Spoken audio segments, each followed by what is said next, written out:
Welcome back, ladies and gentlemen. Our focus today is going to be on energy and how the food that we take in, how do we get the energy out of that food and then utilize that for a variety of cellular processes inside of our body.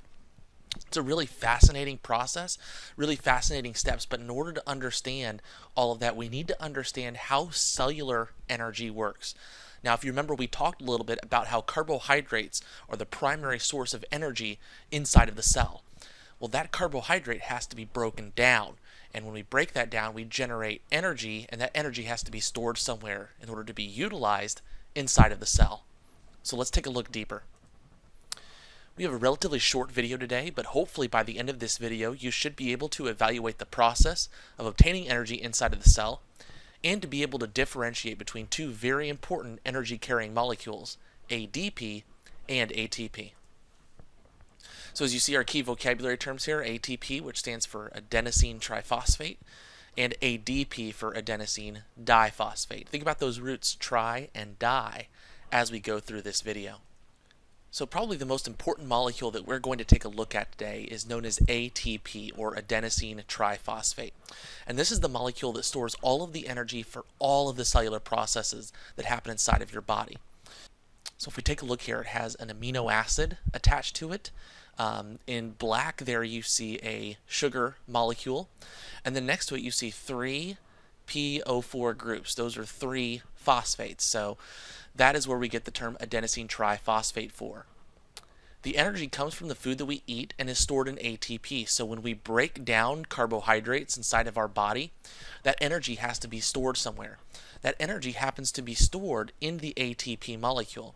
And something important that you need to know is that it is stored in between the second and third phosphates there on the right-hand side. So if we think about this, this actually is a cycle. ATP becomes ADP when energy is released and used. So ADP stands for adenosine diphosphate.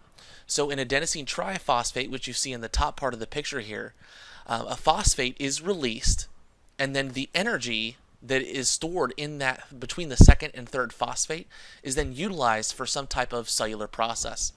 Now, when we get energy from food, we take ADP and we make ATP from that because the energy from the food gets stored in between that second and third phosphate.